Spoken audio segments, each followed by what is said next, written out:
درود پاک پڑھنے کے بے شمار فضائل و برکات ہیں۔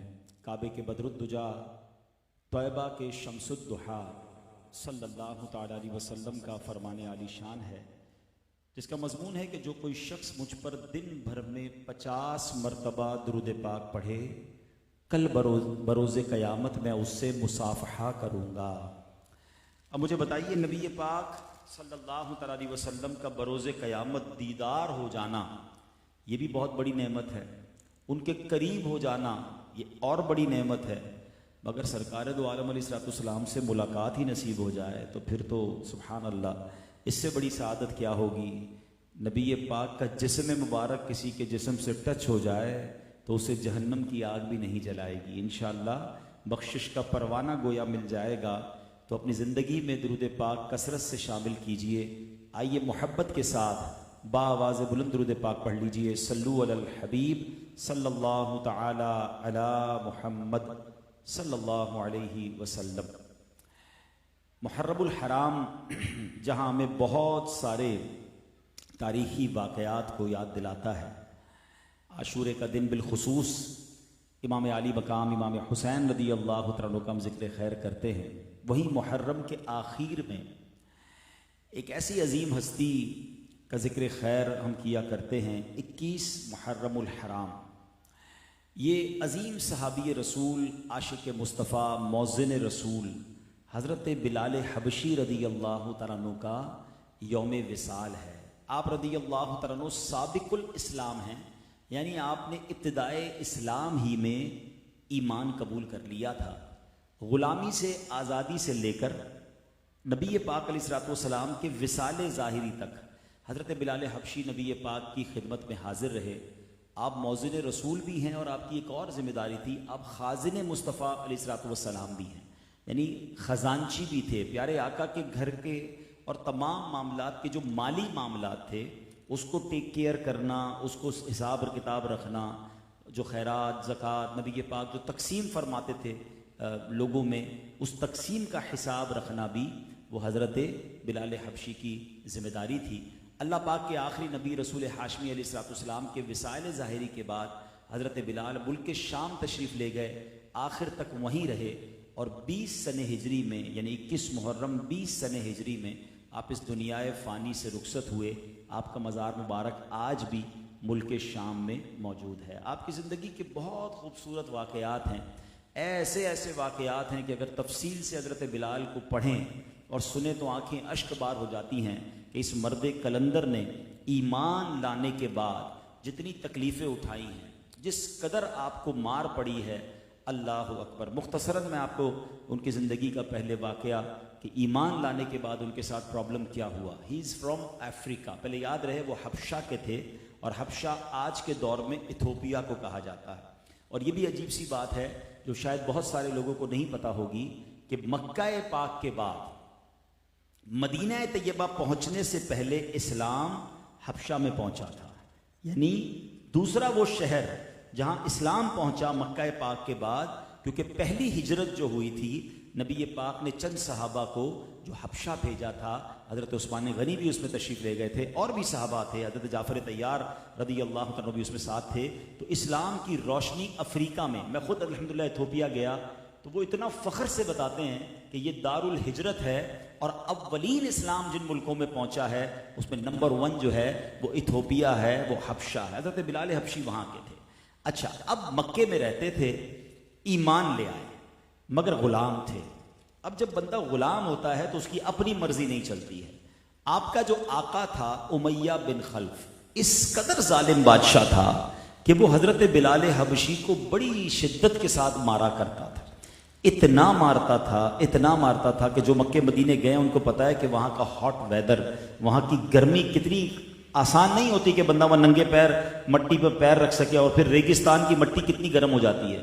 اس تپتی ریت پر حضرت بلال حبشی کو لٹایا جاتا، سینے پر پتھر رکھا جاتا اور کہا جاتا کہ کہو اللہ کا انکار کر دو، مگر اللہ احد، اللہ احد، اللہ ایک ہے، اللہ ایک ہے کہ نعرے حضرت بلال لگایا کرتے۔ نبی پاک علیہ السلام کو جب اطلاع ملی، پیارے آقا بھی بڑے غمگین ہوئے۔ ایک دن حضرت ابوبکر صدیق رضی اللہ عنہ قریب سے گزرے، حضرت بلال حبشی پر جو ظلم ہو رہا تھا آپ نے دیکھا۔ حضرت ابوبکر صدیق نے ان کے مالک سے کہا کہ اے امیہ، اس غلام کو مجھے بیچ دو۔ اس زمانے میں غلام ایک طرح سے پراپرٹی ہوا کرتی تھی۔ میرے پاس اور آپ کے پاس اگر گاڑی ہے، اسکوٹر ہے، موبائل ہے، جس کی ہم خرید و فروخت کرتے ہیں، اس کی ایک مالیت ہوتی ہے۔ اس زمانے میں غلام بھی ہوا کرتے تھے۔ تو کہا تم نے بھی کسی سے خریدا ہی ہوگا، مجھے بیچ دو، قیمت بتاؤ۔ اب ذرا سمجھیے گا بات، حضرت بلال حبشی کی یعنی اس وقت جو غلام ہوتے تھے نارملی اس کی ایک مارکیٹ ویلیو ہوتی ہوگی، یعنی اس زمانے میں اگر کسی کی ویلیو 3000 درہم تھی، مثال دیتا ہوں، تو امیہ کہتا ہے میں نے 6000 درہم لینے، پیسے بڑھا کر بتا رہا ہوں، میں اماؤنٹ آپ کو ایگزامپل کے طور پہ بتا رہا ہوں۔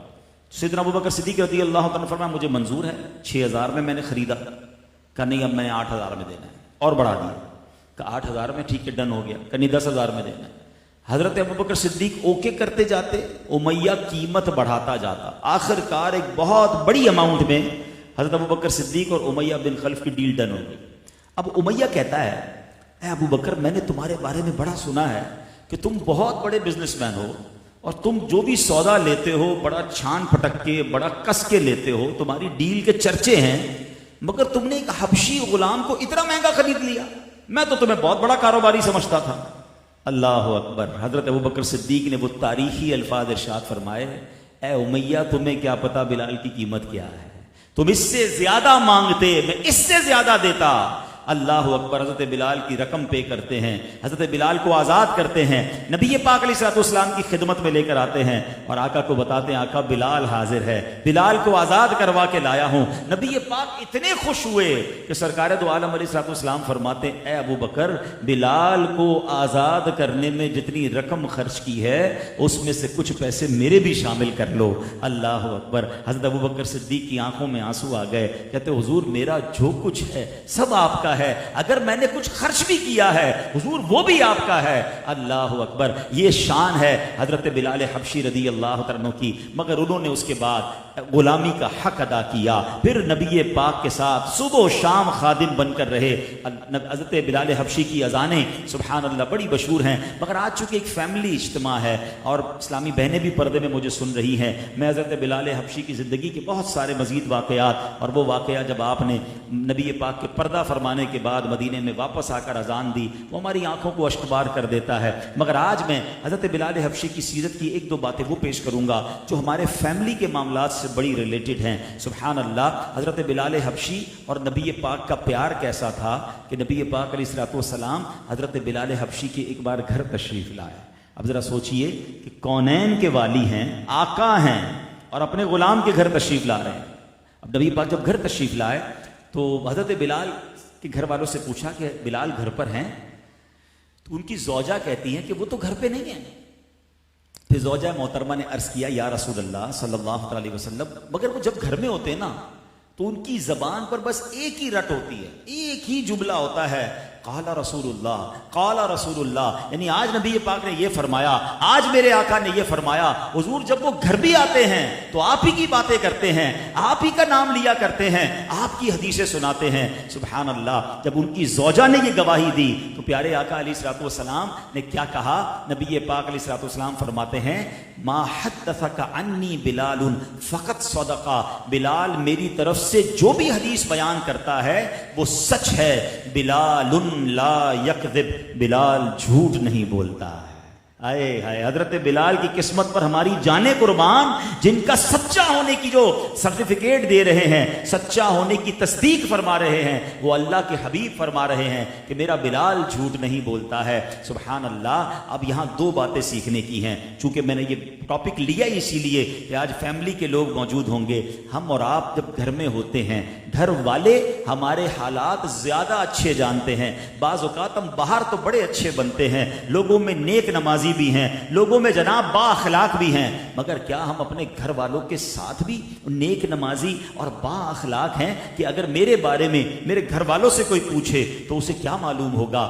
ہم سب اپنے بارے میں سوچیں۔ سبحان اللہ۔ حضرت بلال گھر میں نہیں ہیں، آپ کی زوجہ زوجہ نے آپ کی کوئی مائنس بات نہ بتائی. حضور گھر میں بھی ہوتے ہیں تو آپ ہی کے خیالات میں گم رہتے ہیں, حضور گھر میں بھی ہوتے ہیں تو آپ کی باتیں کرتے ہیں. اور سبحان اللہ, اللہ کے حبیب کا اعتماد دیکھو کہ نبی پاک فرماتے ہیں کہ بلال جھوٹ نہیں بولتے. حضرت بلال کی سچائی کا اور حقیقت پسندی کا ایک اور واقعہ سنیے. حضرت بلال کے ایک بھائی تھے, آپ بھی افریقن تھے. آپ میں افریقن کہہ رہا ہوں تو اس سے آپ کو یہ سمجھ آ رہا ہوگا کہ رنگ روپ اور جو اسٹائل جو ہوتا ہے ان لوگوں کا تو ہیں دنیاوی طور پہ ان کا رنگ جو ہے وہ افریقہ والوں جیسا تھا. تو ان کے بھائی خالد نام تھا, کتابوں میں ان کا نام خالد لکھا ہے. اب ان کا نکاح کا وقت تھا, آج بھی ہم ایک نکاح کی محفل میں ہیں.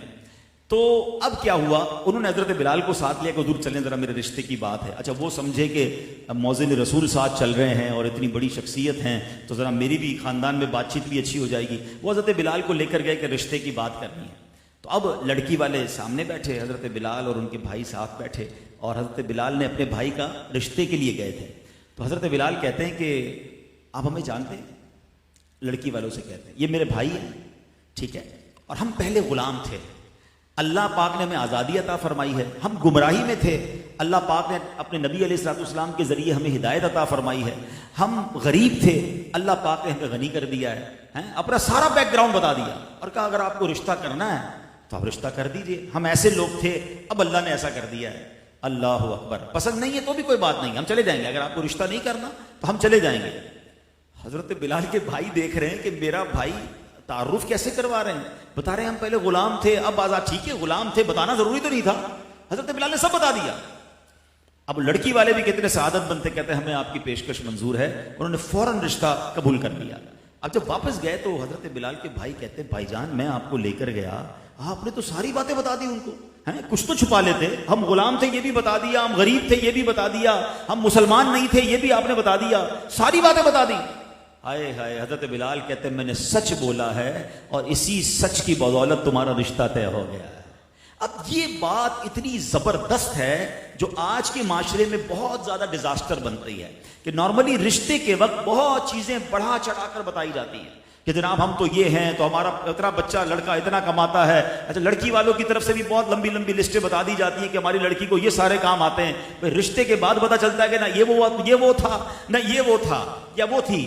پھر بعد میں بعض اوقات جھگڑے ہوتے ہیں, کمزوریاں ہوتی ہیں. تو نہیں میرے پیارے اسلامی بھائیوں, پہلی بنیاد ہی سچ پر رکھنی چاہیے. آج چھپائیں گے کل تو نہیں چھپ سکے گا نا. آج اگر جھوٹ پر کسی عمارت کی بنیاد رکھی جائے گی, یہ کب تک عمارت چلے گی, یہ کب تک معاملہ چلے گا. تو کبھی بھی زندگی میں صرف رشتے کی بات نہیں ہو رہی ہے, رشتے میں بھی, کاروبار میں بھی, اور زندگی کے ہر معاملے میں آپ نے سچ بولنا ہے. بڑی خوبصورت بات بزرگوں سے سنی ہے, سچ کو آنچ نہیں ہے. سچ بات بعض اوقات سامنے والوں کو بری لگتی ہے, لیکن ابھی بری لگ جائے تو اچھا ہے. ایسا نہ ہو کہ آگے جا کے رشتے ٹوٹ جائیں, آگے جا کے کاروبار تباہ ہو جائے, آگے جا کے پارٹنرشپیں ختم ہوتی ہم نے دیکھی ہیں. نہیں میرے پیارے اسلامی بھائیوں, ہم مسلمان ہیں اور مسلمان جھوٹ نہیں بولتا ہے, اور یہ جھوٹ اللہ کو اتنا ناپسند ہے. اللہ اکبر. حدیث پاک میں آتا ہے, سنیے, نبی پاک علیہ الصلوۃ والسلام ارشاد فرماتے ہیں کہ جھوٹ کیا چیز ہے, کہ جب انسان, روایتوں کا مضمون ہے, جب انسان جھوٹ بولتا ہے نا تو اس کے منہ سے ایسی بدبو نکلتی ہے کہ فرشتہ اس بدبو سے 1 میل دور ہو جاتا ہے. اب آپ سوچئے رحمت کے فرشتے کتنے دور ہو گئے جو روز جھوٹ بولتے ہوں گے. پھر ہم کہتے ہیں گھر میں برکت نہیں, کاروبار میں برکت نہیں. تو نہیں میرے پیارے اسلامی بھائیوں, ایک اور حدیث پاک ہے, بلکہ حضرت امام عبد الرحمن جوزی رحمۃ اللہ تعالی علیہ فرماتے ہیں جب مومن بلا عذر جھوٹ بولتا ہے تو اس کے منہ سے بدبودار چیز نکلتی ہے, یہاں تک کہ وہ عرش پر پہنچ جاتی ہے, اور عرش اٹھانے والے فرشتے اس پر لعنت کرتے ہیں, اور ان کے ساتھ 80,000 فرشتے بھی لعنت بھیجتے ہیں, اور 80 خطائیں اس کے ذمے لکھی جاتی ہیں جن میں سب سے کم احد پہاڑ کی مثل ہے. یعنی 80 ایسی خطائیں اس کے نام پر لکھی جاتی ہیں جیسے ایک خطا کم سے کم خطا احد پہاڑ کے برابر ہے. تو یہ اتنا بڑا بوجھ ہے جھوٹ بولنا جو ہم اپنے اوپر لاد رہے ہوتے ہیں. کچھ مذاق میں جھوٹ بول رہے ہیں, کچھ ویسے ہی جھوٹ بول رہے ہیں, کوئی کام نہیں پھر بھی جھوٹ بول رہے ہیں, ایسی تفریح میں جھوٹ بول رہے ہیں, کچھ مال بیچنے کے لیے جھوٹ بول رہے ہیں, کوئی رشتہ بنانے کے لیے جھوٹ بول رہا ہے. نہ کریں ایسا, اپنا امیج بڑا ہو جائے, لوگوں کو پتہ چلے میں کتنا بڑا آدمی ہوں. کیوں جھوٹ بولنا ہے بھائی, جدھر رہتے ہیں ادھر بتا دیں, کیا ضرورت ہے اپنی سوسائٹی مہنگی والی بتانے کی. اچھا پھر جھوٹ بول کر سنبھالنا بھی مشکل ہے. ہمیشہ ایک بات یاد رکھیے گا, جھوٹا جو ہوگا نا وہ آلویز مضطرب رہے گا. پریشان رہے گا، کیونکہ اس کو جھوٹ سنبھالنا. وہ کہتے ہیں ایک جھوٹ کے لیے پھر کئی جھوٹ بولنے پڑتے ہیں. اب جیسے یہ آفس میں کچھ لوگ کام کرتے ہیں، لیٹ ہو گئے. بھائی کیوں لیٹ ہو گئے؟ ٹریفک جام تھا. آپ نے جھوٹ بولا، بتا دیتے میری آنکھ دیر سے کھلی، گھر سے دیر سے نکلا، تھوڑی سی ڈانٹ پڑ جائے گی لیکن گناہ تو نہیں ملے گا. اچھا یہ تو ٹھیک ہے. اب کیا ہوا؟ ٹھیک تو خیر یہ بھی نہیں ہے، مگر ایک اور کیا کرتے ہیں، 2 دن چھٹی کی. چھٹی کیوں کی؟ نانی کا انتقال ہو گیا تھا. اب ساری زندگی یاد رکھنا ہے کہ آفس میں نانی کا انتقال ہو چکا ہے. اب نانی دوبارہ کبھی ایسا نہ ہو نانی کو بیمار کہہ دیں، کیونکہ نانی تو گھر میں بیٹھی ہے. وہ 2 دن چھٹی کے لیے نانی کا انتقال کیا. اب سنبھالیں اس فائل کو. کہاں رہتے ہو بھائی؟ اور رہتا رنچوڑ لائن میں، کہتا رہتا ڈیفنس میں ہوں. اب ساری زندگی دوستوں کے سامنے یاد رکھنا ہے کہ یہ والے دوستوں کو ڈیفنس بتایا ہوا ہے. کبھی نیند میں بھی پوچھیں گے تو غلطی نہ ہو جائے. ٹینشن اپنے پر خود ہی ٹینشن پال لی نا. جھوٹ بولنے کیا کام کرتے ہو بھائی؟ میرا تو بہت بڑا بزنس ہے. کس چیز؟ اب کس چیز کا بزنس پوچھے گا تو ایک اور جھوٹ بولنا پڑے گا. کرتا تو نوکری تھا، اب سوچے گا بزنس کون سا بناؤں. بھی فوری طور پر بزنس بنا لے گا کپڑے کا. اچھا کون سے کپڑے کا؟ اب تیسرا جھوٹ لیڈیز کا. اچھا کیا امپورٹ ایکسپورٹ؟ اب ایک کے بعد ایک جھوٹ. اب یہ بھی یاد رکھنا ہے کہ فلاں والے بھائی کو لیڈیز کپڑے کا کاروبار بتایا ہوا ہے. اب جھوٹ تو یاد نہیں رہے گا. 4-6 مہینے بعد بندہ پوچھے کیا کرتے تو بولے یار میں تیل کا کام کرتا ہوں. تم تو کپڑے کا کرتا تھا. ہاں وہ کرتا تو تھا، پھر وہ کپڑا ختم ہو. اب ایک کے بعد ایک جھوٹ. آپ کیوں جھوٹ بول کر اپنے اوپر ایک تو گناہ کا انبار الگ لگا ہوا ہے، دوسرا آپ مضطرب رہیں گے. روایتوں میں آتا ہے سچے کے چہرے پر نور ہوتا ہے، اطمینان ہوتا ہے. سچا ہمیشہ پرسکون ملے گا آپ کو، کیونکہ اس کو ٹینشن ہی کوئی نہیں. آپ جب پوچھیں گے بتائے گا کیا کرتا ہوں. اچھا میں کیا کرتا ہوں اس سے میری ذات کو کیوں ڈیگریڈ آپ سمجھتے ہیں؟ بھائی کوئی غریب آدمی بھی ہے تو اللہ نے اسے غریب بنایا ہے، اس کو کس بات کی ٹینشن ہے کہ وہ غریب ہونے پر شرمندہ ہو رہا ہے؟ مگر پرابلم ہمارا یہ ہو گیا ہے کہ ہم غریب بننا بھی بس، اگر غریب ہیں تو بھی اپنے آپ کو شرمندہ سمجھتے ہیں. اور انفارچونیٹلی جب کوئی امیر ہو جاتا ہے تو وہ اپنے غریب رشتہ داروں کا تعارف کرانے میں شرم محسوس کرتا ہے. میں کیسے بتاؤں میرے چاچا رکشہ چلاتا ہے، میں کیسے بتاؤں میرے چچا کا بیٹا سائیکل پہ گھر پہ جاتا ہے. کیا حرج ہے؟ میرے آقا بلال حبشی کے گھر گئے ہیں. نبی پاک علیہ الصلوۃ والسلام کے پاس کتنی سواریاں تھیں. اللہ اکبر. اب سنیے، سرکار دو عالم علیہ الصلوۃ والسلام کونین کے والی ہیں. آپ چاہتے تو جنت کے خزانے آپ کے پاس آ جاتے. خود فرمایا میں چاہوں تو یہ پہاڑ سونے اور چاندی کے بن کر میرے ساتھ چلیں.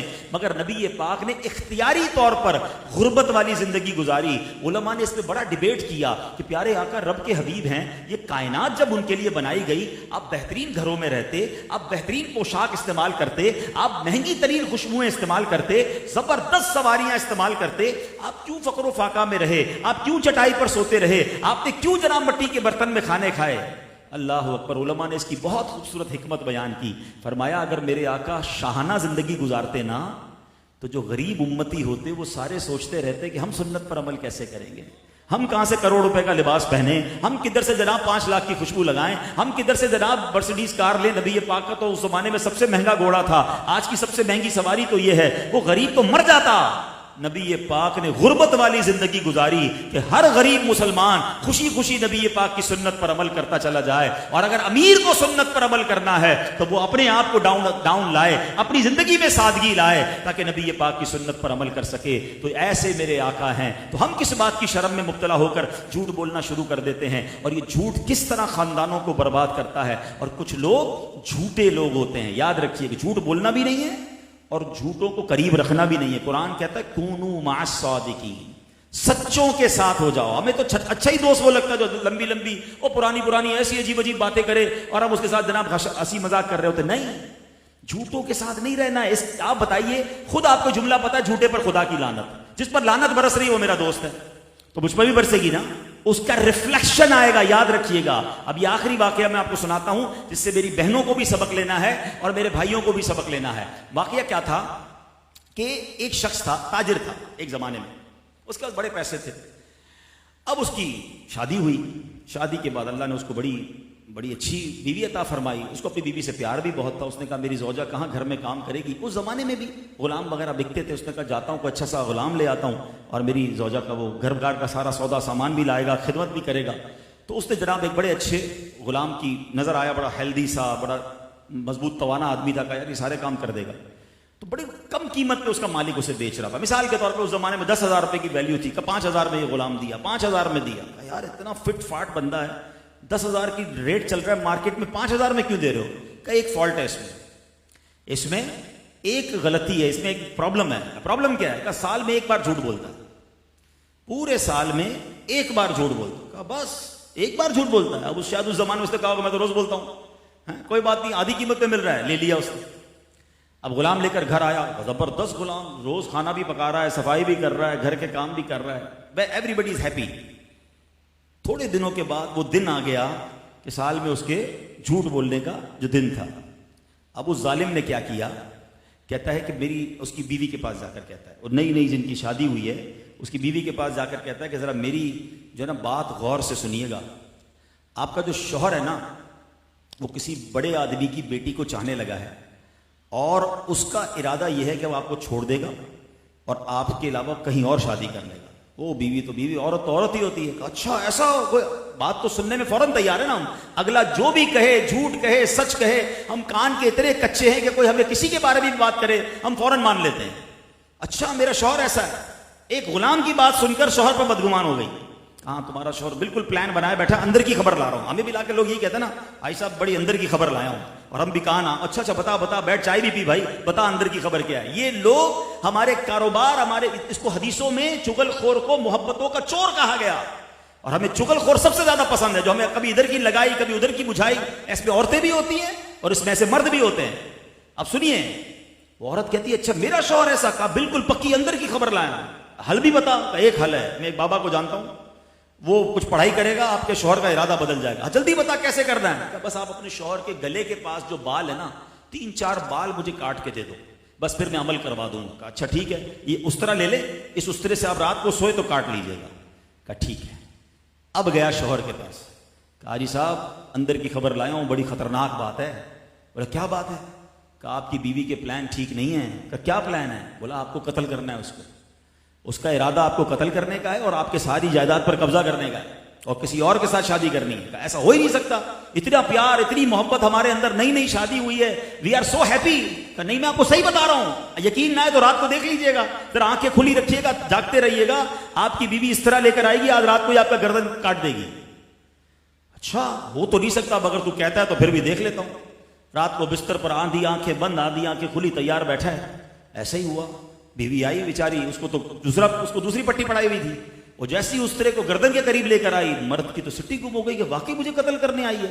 اس نے بیوی کے ہاتھ سے اس طرح لیا اور بیوی کی گردن بھی پھرا دیا، اپنی بیوی کو خود قتل کیا اور دوسرا بندہ خود جیل میں چلا گیا۔ وہ ایک بار سال میں جھوٹ بولنے والے نے ہنستا بستا گھر اجاڑ کر رکھ دیا۔ اب یہ واقعہ کتابوں میں لکھا ہے، مگر ایسا کام کرنے والے ہمارے خاندانوں میں بستے ہیں، ایسا کام کرنے والے ہماری مارکیٹوں میں بستے ہیں، بلکہ ہمارے دوستوں میں ایسے لوگ ہم نے بٹھائے ہوتے ہیں۔ ہمیں مزہ بہت آتا ہے جو اس کی کوئی خبر لے کر آئے۔ آج جو آپ کے سامنے کسی کی چگلی کر رہا ہے نا، کل وہ کسی اور کے سامنے آپ کی بات بھی کر رہا ہوگا۔ آج آپ بڑے مزے لے کے سن رہے ہو، لیکن وہ آپ کی باتیں بھی کسی اور سے کرتا ہے، ہمیں تو یہ سمجھ نہیں آتی۔ اس کو حدیثوں میں محبتوں کا چور کہا گیا۔ آپ کو ایک نعرہ سننے کو ملتا ہوگا دعوت اسلامی ماحول میں کہ غیبت کریں گے نہ سنیں گے، اور محبتوں کے چور چغل خور، یہ اس لیے نعرے لگائے جاتے ہیں کہ خیال کیجئے، آنکھیں کھلی رکھیے، اور یہ سب کچھ جھوٹ ہے جس کی وجہ سے یہ نحوست پھیلتی ہے۔ تو ہم مومن ہیں، ہم سچے آقا کے امتی ہیں، ہم کیوں جھوٹ بولیں یار؟ اچھا پھر مذاق میں جھوٹ بول رہے ہوتے ہیں۔ حدیثوں میں آتا ہے جو لوگوں کو ہنسانے کے لیے جھوٹ بولتا ہے وہ قیامت کے دن روتا ہوا جہنم میں ڈالا جائے گا۔ ہمیں فکر ہی نہیں ہے، کوئی چٹکلوں کے نام پر جھوٹ بول رہا ہے، کوئی دوستوں کو ہنسانے کے لیے جھوٹ بول رہا ہے، کوئی مال بیچنے کے لیے جھوٹ بول رہا ہے کہ یار چلو جھوٹا، آپ جھوٹ بول کے مال بیچ لو گے، برکت کہاں سے لاؤ گے؟ ایسی حرام روزی کو کرنا کیا ہے؟ نہیں، کاروباری لوگ بھی بیٹھے ہیں، آپ سچ بولیں۔ آپ کہیں گے یار میں جھوٹ نہیں بولوں گا، ساری مارکیٹ مال بیچ دے گی، میرا رہ جائے گا، پھر ایمان کدھر گیا؟ پھر اللہ پر بھروسہ کدھر گیا؟ اللہ روزی دینے والا ہے۔ آپ آج بھی دیکھ لیں، پوری مارکیٹ میں اگر ایک دکاندار سچ بول کے مال بیچ رہا ہو، بے شک مہنگا بیچے، اوریجنل چیز دے، اس کا مال پھر بھی بک رہا ہوتا ہے، مگر ہمیں لگتا ہے کہ نہیں جناب ہم جھوٹ بولیں گے تو ہی مال بکے گا۔ نہیں میرے پیارے اسلامی بھائی، آخری حدیث تاجروں کے لیے سنا دیتا ہوں، پھر انشاءاللہ اپنے بیان کو ختم کرتا ہوں۔ بڑے پیارے پیارے نعت خواں بھی موجود ہیں، انشاءاللہ محفل چلتی رہے گی۔ حدیث پاک میں میرے آقا علیہ السلام نے ارشاد فرمایا، بے شک تاجر ہی فاجر ہیں۔ اب یہ کتنا خطرناک جملہ ہے کہ تاجر ہی گناہ گار ہیں۔ ہم سارے تاجر ہیں بھائی، مگر اس کی انٹرپریٹیشن، اس کی تفصیل آگے حدیث میں کیا فرمائی؟ صحابہ کرام نے عرض کیا کہ حضور کیا اللہ نے خرید و فروخت حلال نہیں فرمائی؟ اگر تاجر فاجر ہیں تو خرید و فروخت تو اللہ نے حلال فرمائی ہے نا۔ وہ بھی چونک گئے تھے صحابہ کرام بھی۔ تو پیارے آقا علیہ السلام نے فرمایا کیوں نہیں، کون سے تاجر فاجر ہیں ہم سنیے، لیکن وہ بات کرتے ہیں تو جھوٹ بولتے ہیں، قسمیں کھاتے ہیں اور گناہگار ہوتے ہیں۔ یہ قسم کھا کر مال بیچنے کے بارے میں بھی حدیث نے فرمایا مال بک جائے گا مگر برکت ختم ہو جائے گی. تو سچ بولیں, بالکل سچ. زندگی کا فارمولہ بنا لیں کہ میں نے کبھی جھوٹ نہیں بولنا ہے. انشاءاللہ آپ سچ بولیں, پھر اس کی برکتیں دیکھیں, آپ کے چہرے پر نور آ جائے گا, آپ کی فیملی میں سکون آ جائے گا, اللہ آپ کی روزی میں برکت ڈال دے گا. رشتے بنانے کے لیے بھی جھوٹ نہ بولیں, کیوں غلط بیانی کریں. مجھے ایک واقعہ یاد آیا, کاش چلیں کسی کو فائدہ ہو جائے اس سے اور آئندہ ایسا کوئی نہ کرے. ہمارے ایک جاننے والے تھے, تو میں بڑا حیران, مجھے پتا چلا ان کے پاس بہت مہنگی گاڑی, میں ان کو جانتا تھا کہ اتنا کچھ تو ان کے پاس نہیں ہے. تو میں نے کہا اتنی مہنگی گاڑی تم نے کہاں سے خریدی؟ کہتا خریدی نہیں, کرائے کی ہے. کیوں کرائے کی خریدی؟ کا شادی کر رہا ہوں. تو کیوں؟ بولے گھر سسرال والوں کو بتایا میری گاڑی ہے. بڑے مجھے کہتے عبدالحبیب بھائی بہت بڑے خاندان میں رشتہ ہوا ہے. تو رشتہ بڑے خاندان میں کیسے ہو گیا تمہارا؟ کہتا ہے میں نے ان کو بہت باتیں بتا دی ہیں, میرا یہ بھی بنگلہ ہے تو میرا یہ بھی. بولا بنگلہ بھی کرائے پہ لیا ہے, گاڑی بھی کرائے پہ لی ہے. میں نے کہا کتنے دن تک کرائے چلاؤ گے, کیوں کر رہے ہو ایسا؟ اس وقت بھوت سوار تھا اس کے, اور 2-4 مہینے بعد دوبارہ ملاقات ہوئی, کیا ہوا؟ طلاق ہو گئی. بولے جب مجھے ان کو پتا چلا کچھ بھی میرا نہیں تھا. تو میں نے یہی تو سمجھا رہا تھا تمہیں کہ جھوٹ پر کیوں عمارت قائم کرنی ہے. لیکن کچھ لوگوں کو عجب خواب دکھانے ہوتے ہیں یا اپنی بس دوستوں میں بڑائی دکھانے کے لیے. اب تو یہ ٹرینڈ چلا ہے, سنا ہے کہ کرائے کی گاڑیاں لے کر ایسی جگہوں پر جانا ہے جب پتا چلے کہ جناب میری گاڑی 2 کروڑ روپے کی. اب ایک دن کا کرایہ سنا ہے 50-50 ہزار روپے لوگ دے رہے ہیں, صرف اپنا جناب روب جمانے کے لیے, اپنا سب کچھ بتانے کے. اس سے کیا فائدہ حاصل ہوگا؟ کیوں اپنے پیسے برباد کرتے ہیں؟ جو ہیں وہ نیچرل رہے نا. اللہ نے جو دیا کوئی حرج نہیں ہے, میرا رب راضی ہو, باقی مجھے دنیا کی کیا فکر کرنی ہے. اللہ کرے کہ دل میں اتر جائے میری بات. تو بہرحال اللہ اس شادی کو خانہ آبادی فرمائے, آپ سب کو اللہ سلامت رکھے. یہ بہت اچھا ٹرینڈ ہے اور اس ٹرینڈ کو باقی رہنا چاہیے, بڑھتے رہنا چاہیے کہ شادی کی تقریبات میں اس طرح کی قرآن و حدیث کی باتیں ہوں, نعتیں ہوں, دعائیں ہوں. اللہ ہم سب کو اس کی برکت عطا فرمائے. لیکن ایک بات میں بزرگوں سے ضرور کہوں گا کہ نعت خوانی بھی ہو اور اس کے بعد پھر الٹے فنکشن نہ ہو, ورنہ یہ بھی ٹرینڈ بن گیا ہے کہ چلو ایک نعت خوانی بھی کر لو اور اس کے بعد باقی بھی سارے کام کرو. تو ایسے نہیں ہونے چاہیے. اللہ کو ناراض کر کے ہماری خوشیاں نہیں ہونی چاہیے. ہم کو رب کو راضی رکھیں گے تو اللہ ہماری خوشیوں میں بھی برکتیں ڈال دے گا. ایسی پیاری باتیں دعوت اسلامی کے ماحول میں سیکھنے کو ملتی ہیں. دعوت اسلامی کے مرکز فیضان مدینہ تشریف لاتے رہا کریں, مدنی چینل دیکھتے رہیں. میری اسلامی بہنیں بھی اسلامی بہنوں کے اجتماع میں جائیں تو انشاءاللہ برکتیں ملیں گی. اللہ پاک ہم سب کی حاضری کو اپنی بارگاہ میں قبول فرمائے. صلو علی الحبیب صلی اللہ